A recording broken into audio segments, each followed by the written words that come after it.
सहनाववतु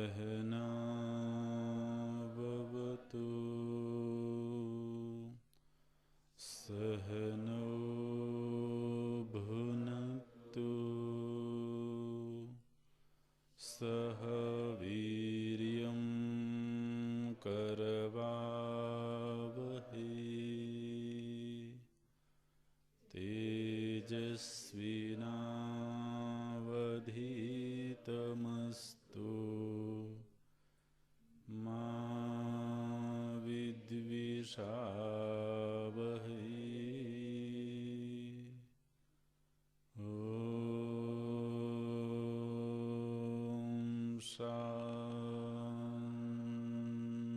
शान्तिः शान्तिः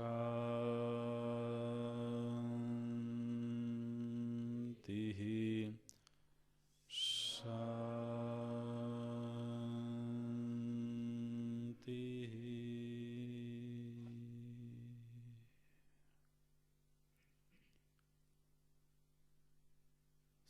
सदाशिवसमारम्भाम्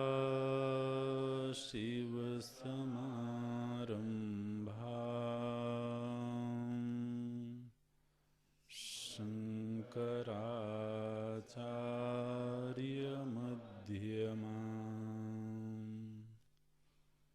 अस्मदाचार्यपर्यन्ताम् वन्दे गुरुपरम्पराम्।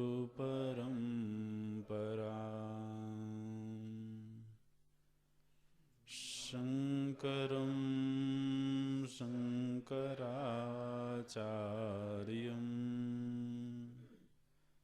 केशवं वादरायणम् सूत्रभाष्यकृतौ वन्दे भगवन्तौ पुनः पुनः भगवन्तौ पुनः पुनः।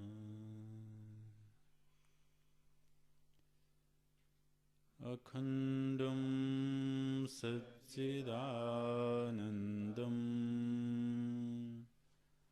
अवाङ्मनसगोचरम्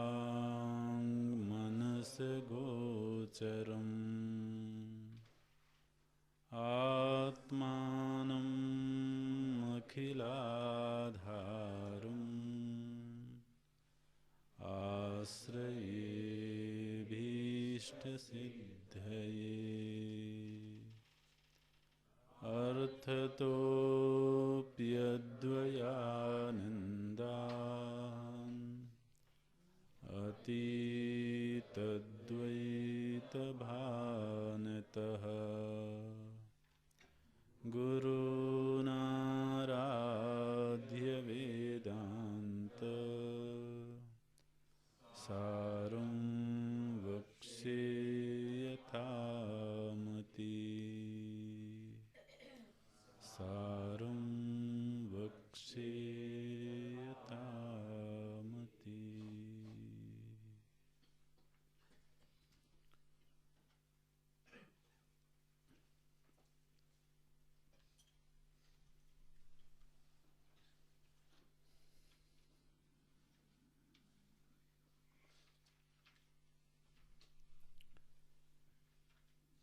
अथ महावाक्यार्थो वर्ण्यते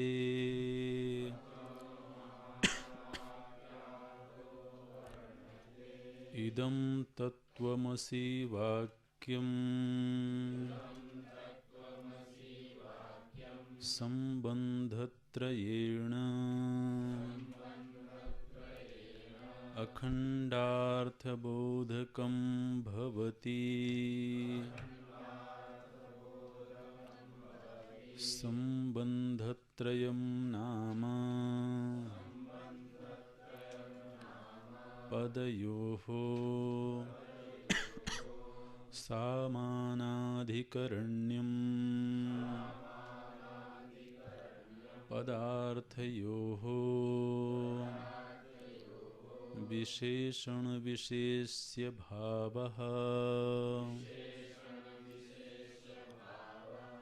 प्रत्यगात्मपदार्थयोः लक्ष्यलक्षणभावश्च इति तदुक्तम् सामानाधिकरण्यं च विशेषणविशेष्यता लक्ष्यलक्षणसम्बन्धः पदार्थप्रत्यगात्मनाम् इति सामानाधिकरण्यसम्बन्धः तावद्यथा सोऽयं देवदत्तः इति अस्मिन् वाक्ये तत्कालविशिष्टदेवदत्त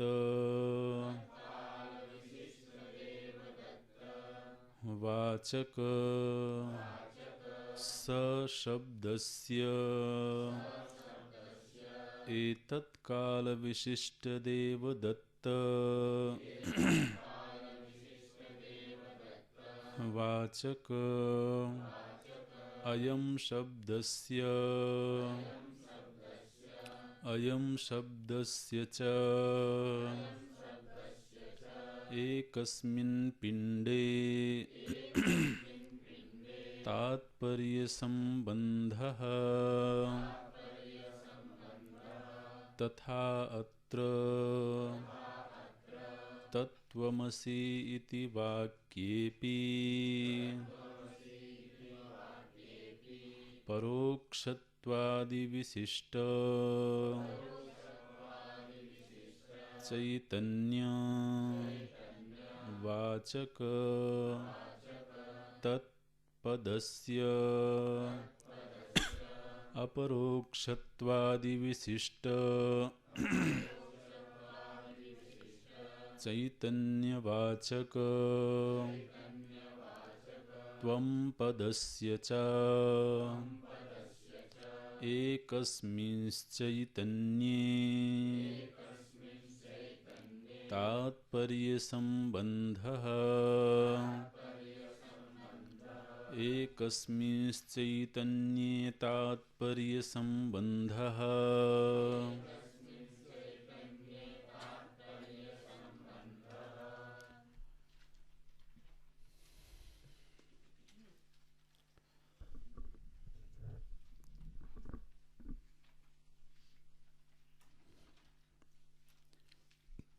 अध्यारोप और अपवाद की प्रक्रिया के द्वारा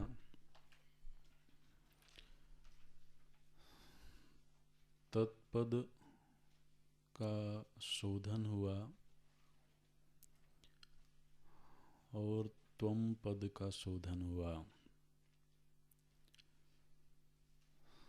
तत्पद का वाच्यार्थ है समष्टि अज्ञान, तद उपहित चैतन्य और निरुपहित चैतन्य की एक रूपता। जिस समय पर समष्टि अज्ञान उससे उपहित चैतन्य ईश्वर और उन दोनों के आश्रयभूत निरुपाधिक चेतन को एक ही दृष्टि में देखते हैं, सरल अर्थ में कहें तो समष्टि उपहित चैतन्य ईश्वर इत्यर्थः। वह जो ईश्वर तत्व है वह तत्पद का वाच्यार्थ है। और जब उस तत्व को बिना किसी उपाधि के निरुपाधिक केवल चैतन्य तत्व को देखते हैं तो वह तत्पद का लक्ष्यार्थ है। ठीक इसी तरह से जो व्यष्टि अज्ञान है, व्यष्टि अज्ञान से उपहित चेतन प्राज्ञ है, और इन दोनों के आश्रयभूत जो निरुपाधिक चेतन है, उसको जब सम्मिलित रूप से देखते हैं, माने जीव, आज के दिन जो जीवत्व की अनुभूति है उसमें ये तीनों शामिल हैं। अभी व्यष्टि अज्ञान है, उसमें उपहित चेतन जीव है, और इन दोनों का आश्रयभूत निरुपाधिक चेतन तत्व है। तो आज जब हम अपने आप को देखते हैं, जब हमारी दृष्टि व्यष्टि पर जाती है, जीव विशेष पर जाती है, तो उसमें ये तीनों ही शामिल हैं। हमको पृथक पृथक रूप में नहीं भासते हैं, लेकिन इन तीनों से ही ये जीवत्व बना हुआ है। आज के दिन जो अनुभूयमान जीवत्व है, साक्षिणः पुरतो भानं लिंगम देहेन संयुतम। तो साक्षी निरुपाधिक चेतन है, लिंग शरीर, शरीर कहने से ही अज्ञान का संकेत होता है, और उसमें प्रतिबिंबित चेतन औपाधिक चेतन। तो ये तीनों ही जब मिलते हैं तभी जीवस्यात् व्यावहारिकः, तब जीव व्यावहारिक हो जाता है। तो आज के दिन हमारा जो व्यवहार है, एक जीव के रूप में व्यवहार है, उसमें ये तीनों ही सम्मिलित हैं। तब आचार्य ने जब त्वम शब्द का प्रयोग किया, त्वम पद का प्रयोग किया, तो उसका अर्थ है आज के दिन अनुभूयमान जीव, और आज के दिन अनुभूयमान ईश्वर। जीव और ईश्वर की जो हमारी बिल्कुल व्यावहारिक अवधारणा है, वह अवधारणा ही तत्त्वम पद के वाच्यार्थ हैं। तो जब आचार्य ने कहा कि वह ईश्वर तुम ही हो, तो उसका तात्पर्य केवल इतना है कि मैं उसका हूँ, उसकी वजह से हूँ, उससे अभिन्न हूँ। जिस तरह से अंग अंगी से अभिन्न होता है, अपृथक होता है, इसी तरह से मैं भी उससे अभिन्न हूँ। अंश अंशी संबंध है, और अंशी की सेवा करना, अंशी के प्रति समर्पित होना, यह अंश का दायित्व है। किंतु जिसको हम आज के दिन जीव कह रहे हैं, वह जीव वस्तुतः केवल चैतन्य मात्र है। जब इस शरीरत्रय की उपाधि को छोड़ करके, औपाधिक चेतन को छोड़ के केवल निरुपाधिक चेतन पर दृष्टि जाएगी, तो वह जो चैतन्य तत्व है वह त्वम पद का लक्ष्यार्थ है। तो निरुपाधिक चेतन की दृष्टि से व्यष्टि और समष्टि का भेद नहीं होता है, वो एक अखंड सत्ता है। व्यष्टि समष्टि का भेद उपाधि के संदर्भ में है। उपाधि विनिर्मुक्त होकर के चैतन्य मात्र है, उसमें किसी भी प्रकार के भेद की संभावना दिखाई नहीं देती है। इस तरह से इस चिंतन का यह निर्णय हुआ कि अंततः साधक को इस सत्य में प्रतिष्ठित होना है, इसका साक्षात्कार करना है।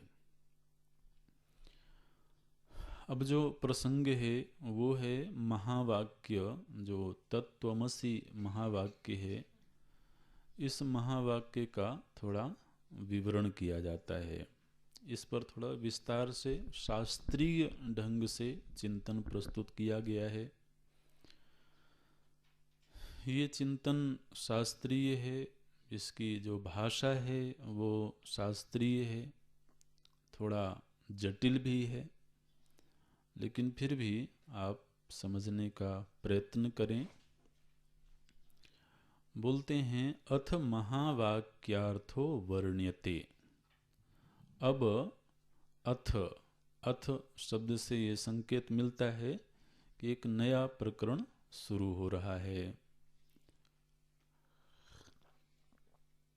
क्या प्रकरण है? बोलते हैं महावाक्यार्थो वर्ण्यते। अब यह जो महावाक्य है, तत्त्वमसि रूप जो महावाक्य है, इसके अर्थ का विवरण प्रस्तुत किया जा रहा है। तो आप कह सकते हो कि महाराज इसके अर्थ का विवरण तो हो चुका।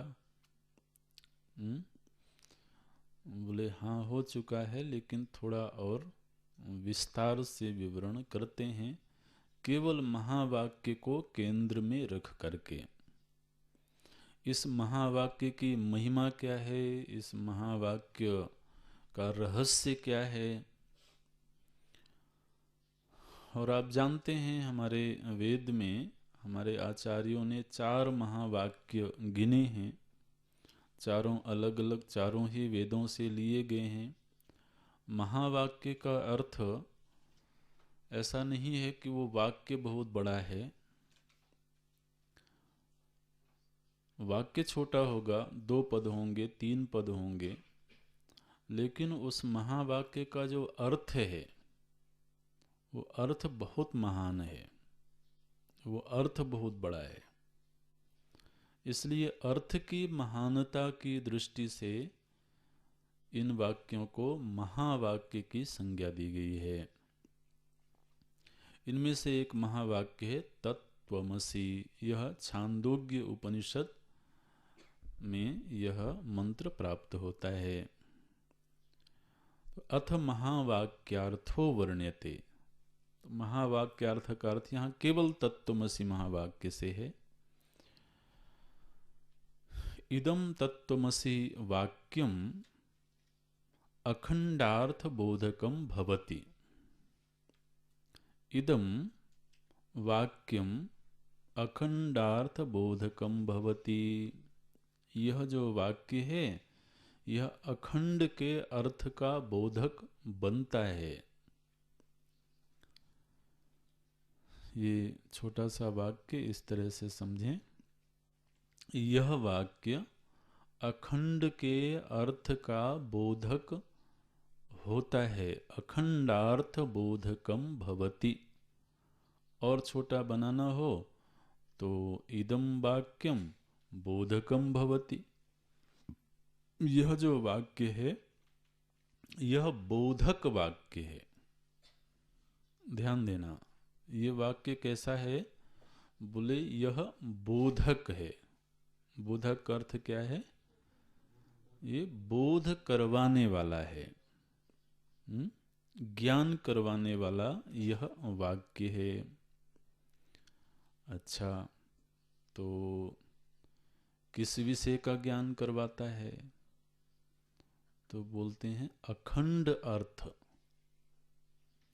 एक ऐसे अर्थ का यह बोधन करता है जो अखंड है। देखिए, ये इस वाक्य की महिमा है।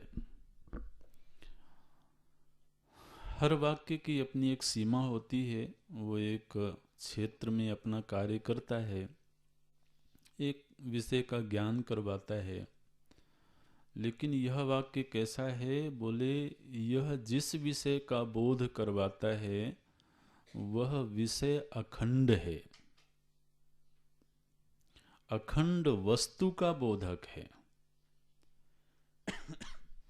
जितने भी लौकिक वाक्य हैं वो सब खंड खंड वस्तुओं का बोध करवाते हैं। अखंड आप समझते हैं ना, जो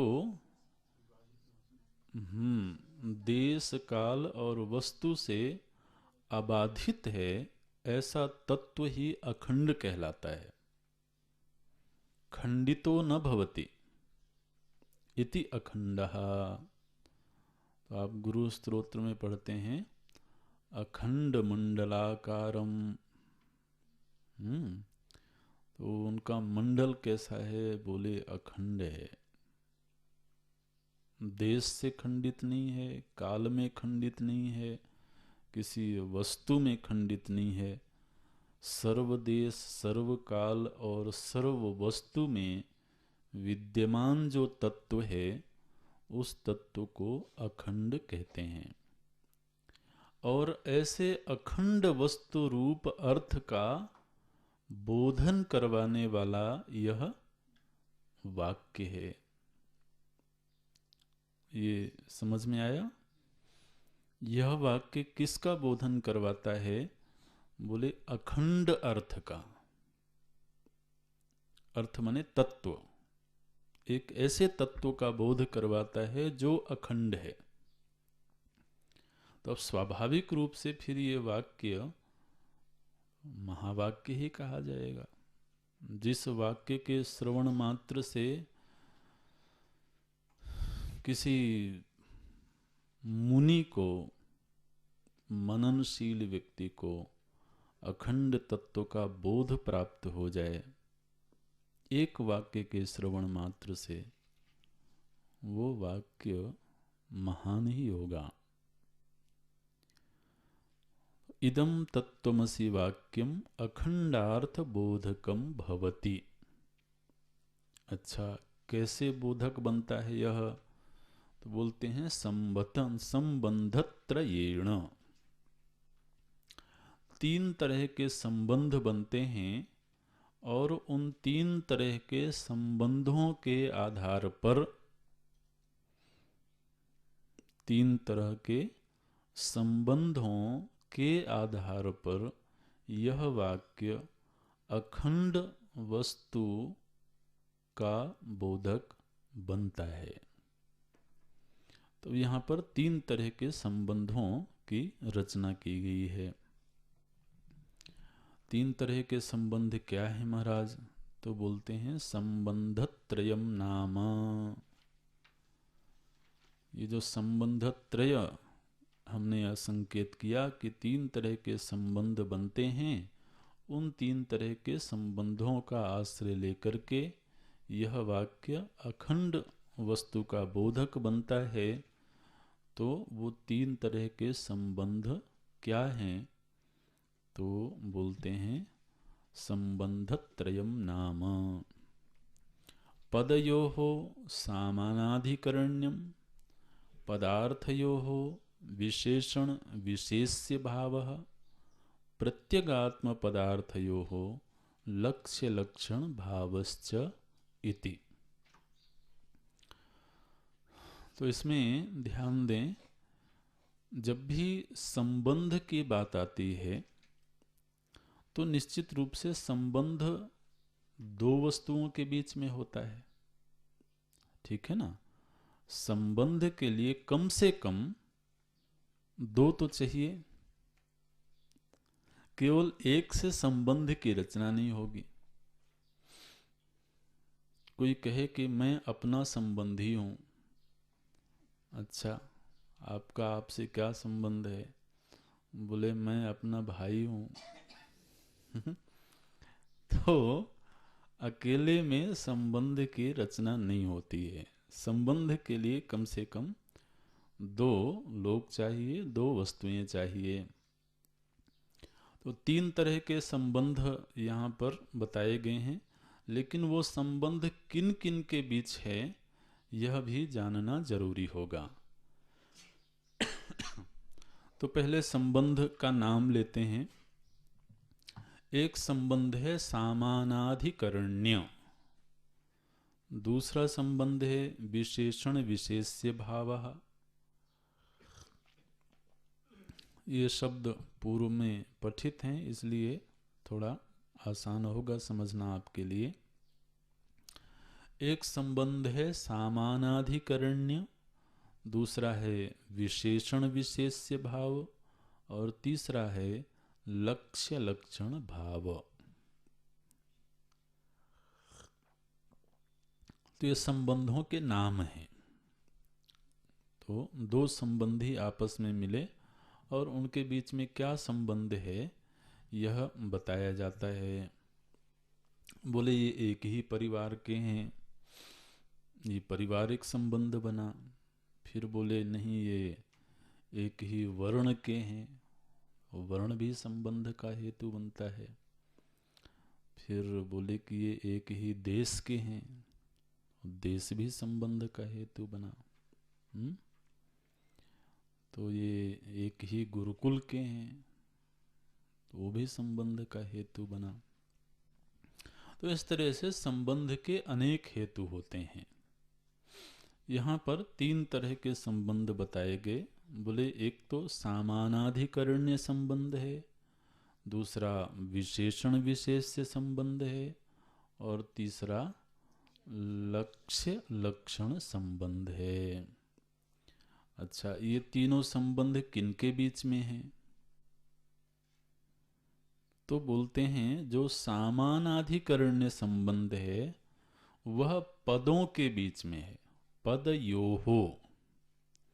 ध्यान रखना है, तीनों ही संबंध अलग अलग लोगों के बताए जा रहे हैं। सामानाधिकरण्य संबंध किन के बीच में है? बोले पदों के बीच में, पदयोहो। पदयोहो सामानाधिकरण्यम। अच्छा, विशेषण विशेष्य भाव संबंध किन के बीच में है?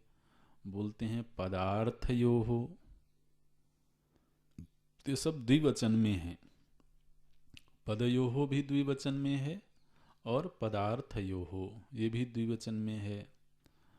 तो दो पदों के मध्य संबंध है सामानाधिकरण्य, दो पदार्थों के मध्य संबंध है विशेषण विशेष्य भाव, और प्रत्यगात्म पदार्थयोहो। प्रत्यगात्मा और पदार्थ में, ये बीच में और लगाएंगे तो ये अलग हो जाएगा। बोलते हैं प्रत्यगात्म पदार्थयोहो, अर्थात प्रत्यगात्मा और पदार्थ में जो संबंध है उसका नाम है लक्ष्य लक्षण भाव। तो आप इस तरह से अलग अलग कॉलम बना सकते हैं, जहाँ पर पहले संबंध का नाम और फिर दूसरे कॉलम में संबंधी, कौन कौन से संबंधी हैं और उनके बीच में किस तरह का संबंध है। तो पहला जो संबंध है वो सामानाधिकरण्य संबंध है। वह किन के बीच में है? बोले दो पदों के बीच में।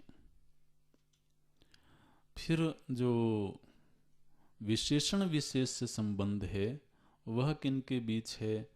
बोले दो पदार्थों के।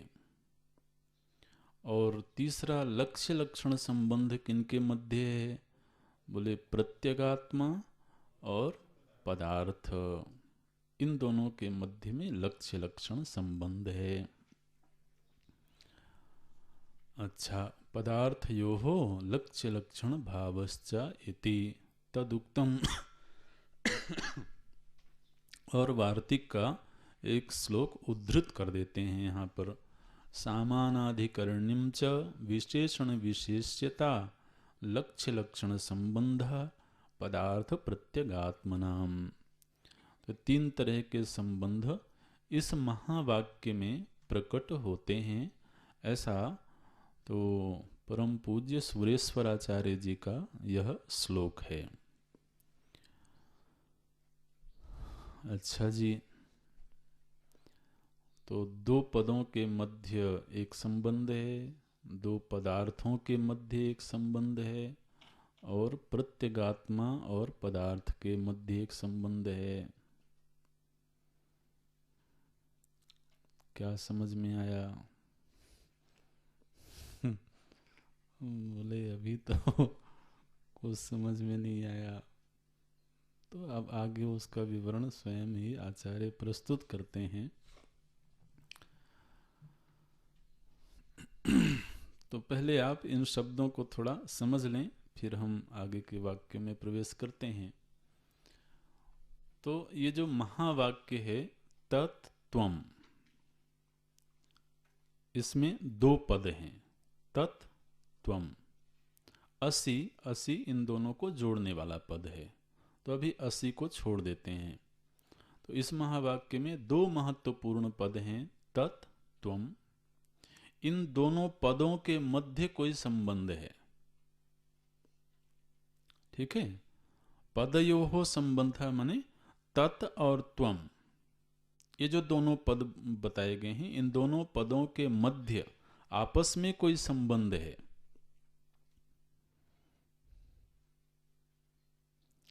जैसे एक वाक्य बनाया जाए, अग्निम पिबति। क्या वाक्य बना? अग्निम पिबति। इस वाक्य में दो पद हैं, अग्नि और पिबति, लेकिन इन दोनों के मध्य कोई संबंध नहीं है। पिबति नाम की जो क्रिया है उसका कर्म अग्नि नहीं बन सकता है। ठीक है, वो तो केवल भगवान कृष्ण के संदर्भ में हो सकता है। लेकिन सामान्य दृष्टि से, एक मानवीय दृष्टि से अग्निम पिबति यह वाक्य सही नहीं है। क्यों सही नहीं है? संस्कृत की दृष्टि से इसमें कोई त्रुटि नहीं है। ठीक है ना, संस्कृत की दृष्टि से, भाषा की दृष्टि से कोई त्रुटि नहीं है। लेकिन इस वाक्य में आए हुए जो दो पद हैं, इन दो पदों के बीच में कोई संबंध नहीं है। अग्निम कर्म है और पिबति क्रिया है, तो पिबति क्रिया का कर्म अग्नि नहीं बन सकता है। अग्नि को पिया नहीं जा सकता है। ठीक है, तो पिबति क्रिया का जो कर्म बन सके, जलम पिबति, दुग्धम पिबति, यहां दोनों पदों के बीच संबंध बन सकता है। लेकिन आकाशम पिबति, अब संस्कृत तो ठीक ही है, लेकिन इन दो पदों के मध्य संबंध नहीं है। तो ये इस तरह से थोड़ा विपरीत लक्षण लेकर के और हमको समझना है। तो बोलते हैं यहाँ पर जो तत्त्वम्, ये दो पद हैं, इन दोनों पदों के मध्य आपस में एक संबंध है। उस संबंध का नाम है सामानाधिकरण्य संबंध, केवल पदों के मध्य में। अच्छा, फिर इनमें से दोनों पदों का कोई अर्थ है। जैसे तत्पद का अर्थ है ईश्वर, त्वम पद का अर्थ है जीव। तो ईश्वर और जीव ये दोनों क्या हैं? बोले ये पदार्थ हैं।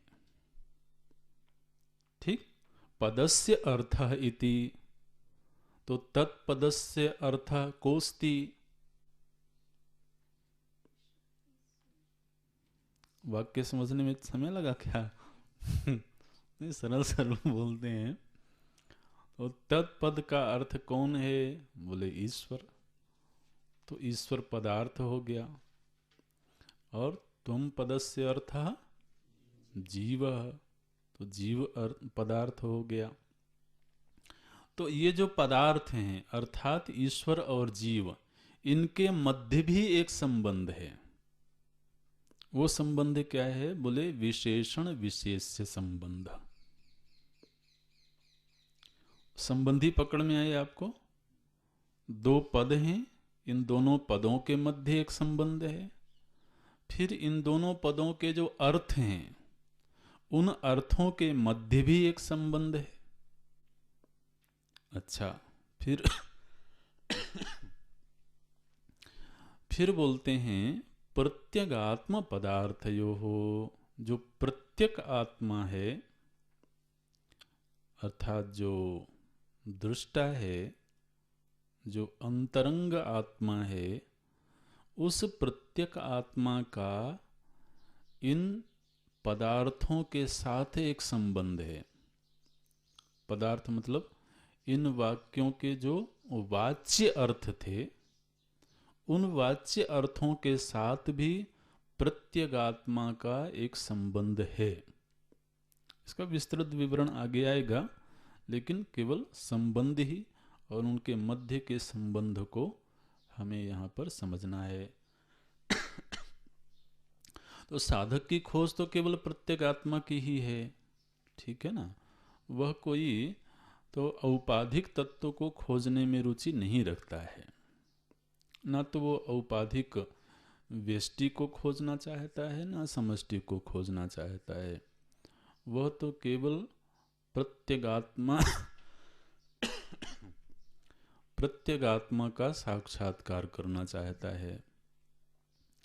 लेकिन अगर वह प्रत्यगात्मा का साक्षात्कार करना चाहता है तो उसे ये व्यष्टि, जीव और समष्टि, ईश्वर, ये सब बताने की क्या जरूरत है?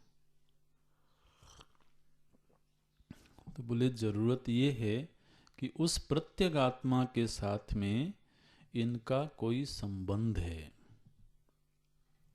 तो मानो कि हमें किसी व्यक्ति से मिलना हो और वह व्यक्ति हमको ना दिख रहा हो,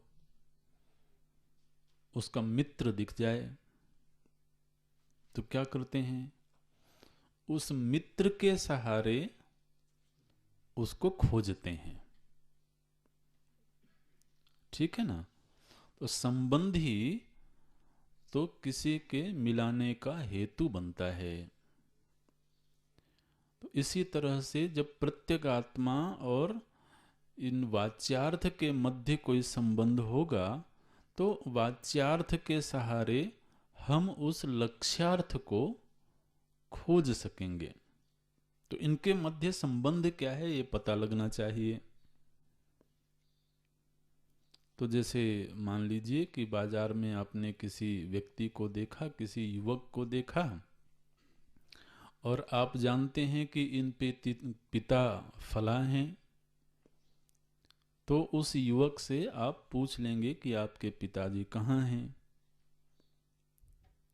लेकिन मान लो कि आप जिसको खोजना चाहते हो उसका इस युवक के साथ कोई संबंध ही ना हो, तो आप किसी भी युवक को पकड़ के थोड़ा पूछोगे। तो संबंध का जो ज्ञान होता है वह संबंधी की खोज में सहायक बनता है। तो ये जो पदार्थ है, पदार्थ माने जो वाच्यार्थ हैं, जीव और ईश्वर, तो इनका उस निरुपाधिक प्रत्यगात्मा के साथ संबंध यदि पता लग जाए तो इनके सहारे हम उसकी खोज कर सकते हैं। इसलिए बोलते हैं प्रत्यगात्मा पदार्थयोः लक्ष्य लक्षण भावश्च। अब इनका एक एक का विवरण प्रस्तुत करते हैं। सबसे पहला संबंध है सामानाधिकरण्य। शब्द को बोलने में जरा सामानाधिकरण्य, सामानाधिकरण्य संबंध तावत। सामानाधिकरण्य संबंध उसको कहते हैं। सामानाधिकरण्य संबंध किसको कहते हैं? तो बोले पहले दृष्टांत से समझो। यथा सोयम देवदत्तः। तो अब दृष्टांत यहाँ पर लिया गया है। ये बड़ा प्रचलित वाक्य है, प्रचलित दृष्टांत है। तो हमने आज से 2 वर्ष पूर्व एक देवदत्त नाम के व्यक्ति को दिल्ली में देखा था। भाई राजधानी से शुरू करें तो देवदत्त नाम के व्यक्ति को आज से 2 वर्ष पूर्व दिल्ली में देखा था, उससे परिचय हुआ। अच्छा, आज वही व्यक्ति हमको धर्मशाला में दिखा। ठीक, व्यक्ति वही है, स्थान दूसरा है और काल दूसरा है। स्थान और काल, इन दोनों में भेद है। 2 वर्ष पहले और वर्तमान, काल भेद हो गया। वहां और यहां देश भेद हो गया। वो देश भेद और काल भेद है, लेकिन व्यक्ति वही है। तो हम क्या बोलेंगे? सह। सह माने वह। वह जिसको हमने 2 वर्ष पूर्व दिल्ली में देखा था, सह अयम देवदत्तः। यह वही देवदत्त है, या वह यही देवदत्त है।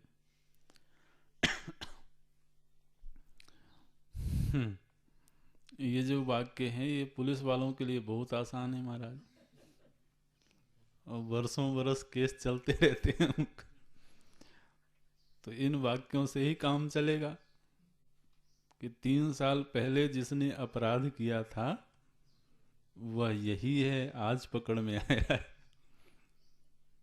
तो बिना इस वाक्य के उनकी संगति लगेगी नहीं। सह अयम देवदत्तः। तो देखिए, एक ही व्यक्ति के लिए 2 सर्वनाम प्रयुक्त हुए, सह अयम। सह का अर्थ क्या है? देवदत्त, ठीक। और अयम का अर्थ क्या है? देवदत्त। एक ही व्यक्ति के लिए एक ही वाक्य में 2 सर्वनाम प्रयुक्त हुए, लेकिन ये दोनों ही सर्वनाम एक ही अधिकरण में हैं। इन दोनों ही शब्दों का आधार एक ही व्यक्ति है। वो शब्दों को समझना। यहां पर पद 2 हैं, सह अयम, लेकिन इन दोनों ही पदों का अधिकरण वो एक ही व्यक्ति है। ये भाषा समझ में आ रही है? कोशिश करें, सरल है, बहुत कठिन नहीं है। देखिए, पद 2 हैं, लेकिन दोनों ही पदों का आधार, दोनों ही पदों का अधिकरण एक ही व्यक्ति है। इसको बोलते हैं सामानाधिकरण्य। जहां पर 2 या 2 से अधिक पद हों, लेकिन उन पदों का आधार एक ही वस्तु हो, तो उन पदों के मध्य जो संबंध होगा वो संबंध होगा सामानाधिकरण्य संबंध। अलग अलग संदर्भ में इन पदों के अलग अलग अर्थ हो सकते हैं, लेकिन एक वाक्य में प्रयुक्त होने पर जब दोनों ही पदों का अधिकरण एक ही हो, तब उन पदों के मध्य सामानाधिकरण्य संबंध होता है। जैसे नील कमल, और दृष्टांत से समझ सकते हैं। नील कमल अब देखिए, नील पद का अर्थ अलग है, एक रंग विशेष है, और कमल पद का अर्थ अलग है, एक पुष्प है। लेकिन जब हमने एक नीले पुष्प को देखा और वाक्य बोला नील कमल, तो यहां पर नील और कमल, इन दोनों ही पदों का अधिकरण वो एक ही वस्तु है। ठीक, वो पुष्प विशेष जो है उसमें ये दोनों ही पद समर्पित हैं। तो इन दोनों ही पदों के मध्य संबंध क्या होगा? सामानाधिकरण्य संबंध। समझ में आ रहा है ना? तो अब ये वाक्य आप देखिए, सामानाधिकरण्य संबंध तावत् यथा सह अयम देवदत्तः इति अस्मिन् वाक्ये, सह अयम देवदत्तः, इस वाक्य में दो पद हैं, एक है सह और दूसरा है अयम। यह जो सह पद है ये किस अर्थ का वाचन कर रहा है? बोले तत्काल विशिष्ट देवदत्तवाचक। अब ये शास्त्र की भाषा है, आपको समझ में आ जाएगी, बहुत कठिन नहीं है। तत्काल विशिष्ट देवदत्त, तत्काल, तत्काल मतलब 2 वर्ष पहले का जो काल है, तो तत्काल विशिष्ट देवदत्त, 2 साल पहले दिखा जो देवदत्त था, इसको समझें। 2 वर्ष पहले दिखा जो देवदत्त था, उस देवदत्त का कथन करने के लिए पद बोला गया सह। जब ये सह शब्द का प्रयोग किया आपने, तो इस सह से सामने वाले को क्या अर्थ मिला? 2 साल पहले देखा हुआ देवदत्त, तो उसको बोलते हैं तत्काल विशिष्ट देवदत्त। ये बिल्कुल शास्त्र की कसी हुई भाषा होती है। तत्काल विशिष्ट देवदत्त, 2 साल पहले दिखा हुआ देवदत्त, वह सह शब्दस्य वाचकः, वह सह शब्द का अर्थ है। फिर एतत्काल विशिष्ट देवदत्त, एतत् मतलब अभी वर्तमान काल से विशिष्ट जो देवदत्त है वह क्या है? अयम शब्दस्य वाचकः।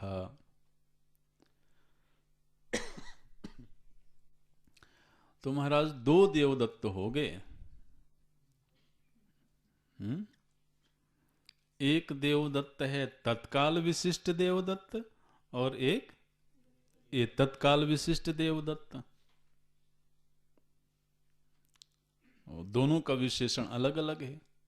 2 साल पहले का दिखा हुआ देवदत्त और वर्तमान काल में दिखा हुआ देवदत्त।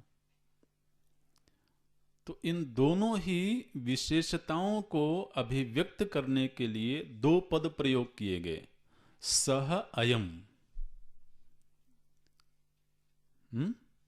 लेकिन वस्तुतः इन दोनों ही पदों का संबंध एक ही व्यक्ति से है।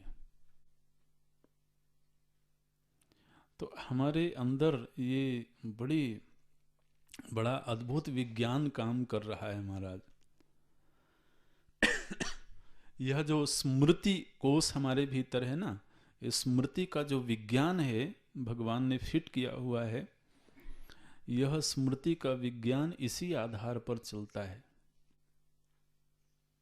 कल देखे हुए व्यक्ति को आज हम देखते हैं, तो आज भी हम देख रहे हैं और कल की स्मृति भी आ रही है। तत्क्षण वर्तमान दर्शन के क्षण में ही पूर्व दर्शन की स्मृति जाग गई। तो वर्तमान दर्शन और पूर्व दर्शन दोनों का आपस में तत्क्षण मेल हुआ और हम उसको पहचान गए।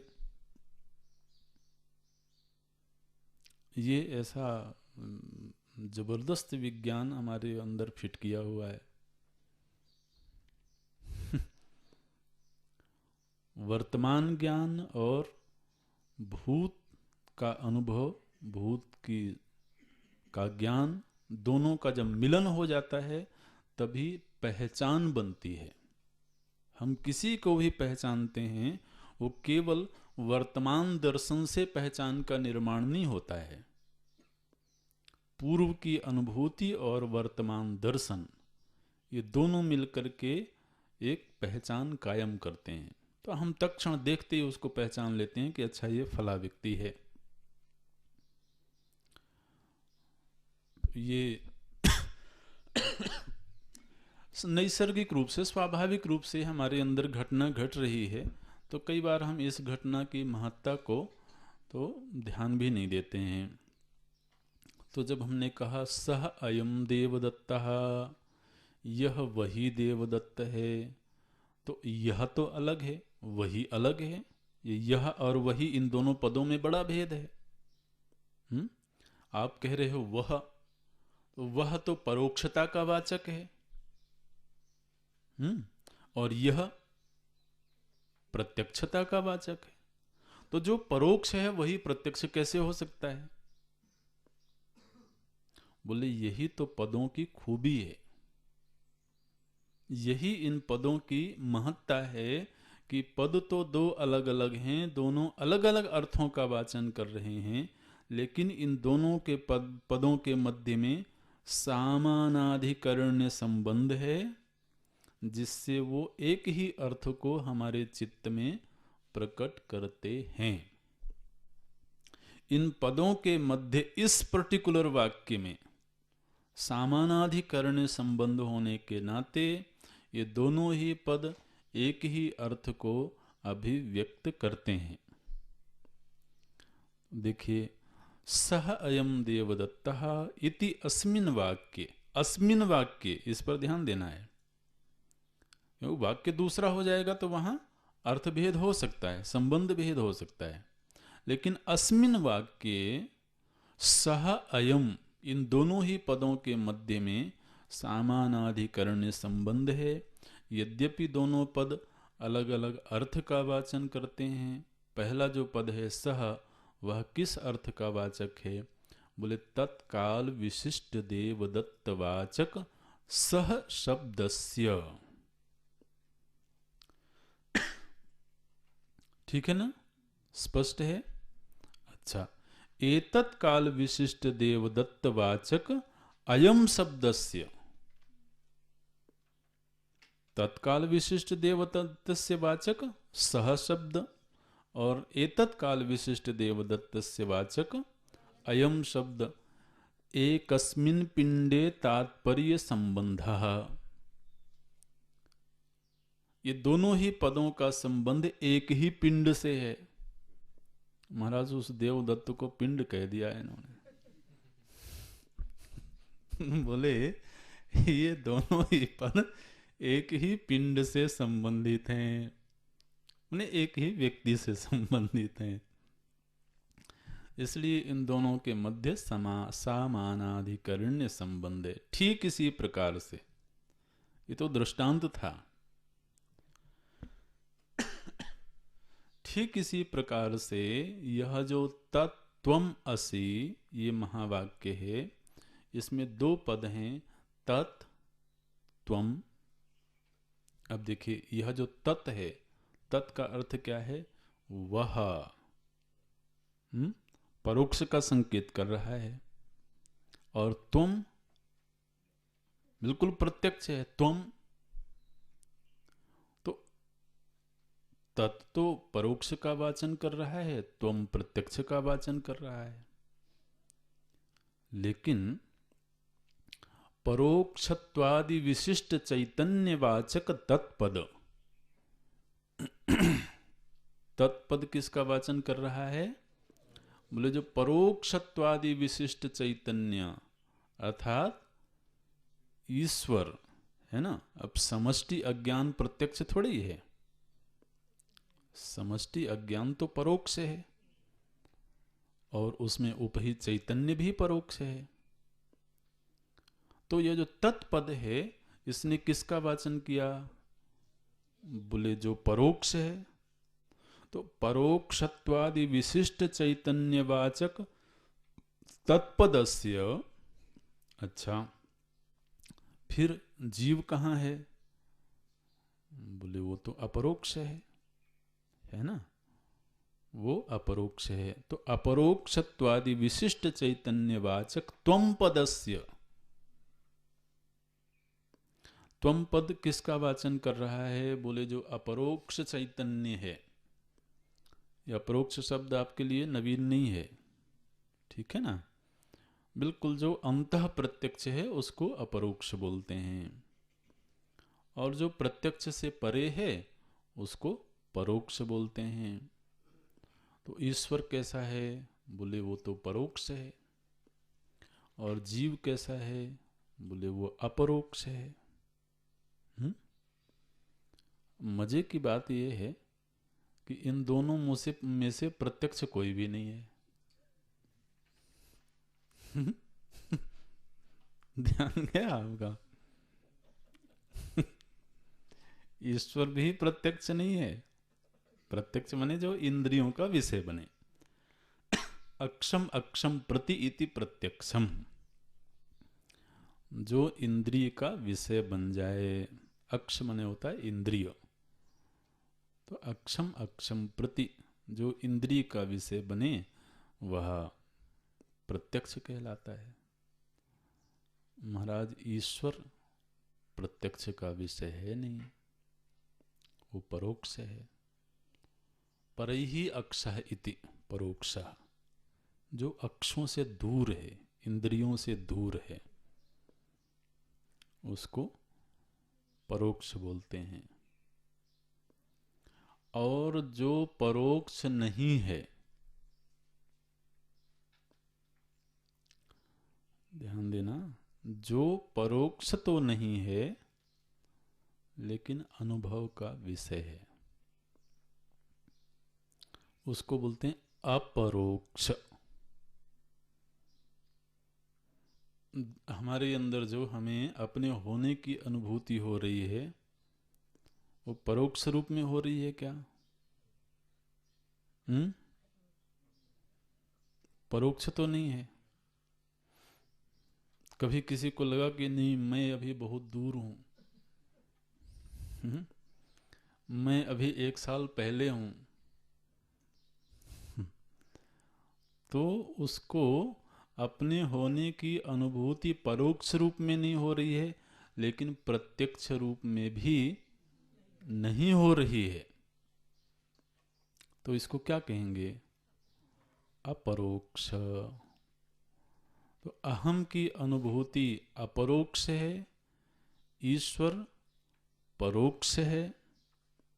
तत्पद परोक्ष विशिष्ट चैतन्य का वाचन कर रहा है। ये भाषा सरल हो जानी चाहिए। और त्वम पद अपरोक्ष विशिष्ट चैतन्य का वाचन कर रहा है। तो 2 चैतन्य यहां पर हो गए, एक तत् और एक त्वम। लेकिन चैतन्य दृष्टि से तत्व एक ही है।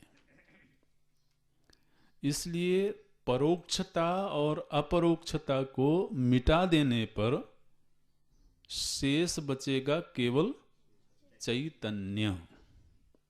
उस एक ही चैतन्य का वाचन तत्पद भी कर रहा है और त्वम पद भी कर रहा है।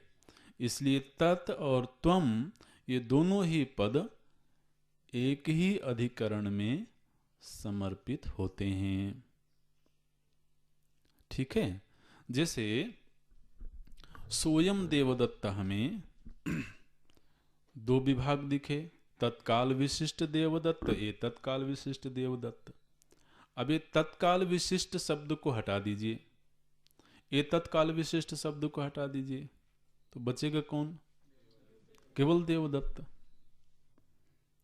तो वह जो एक देवदत्त है वही सह और अयम दोनों पदों का अर्थ है। ठीक है ना।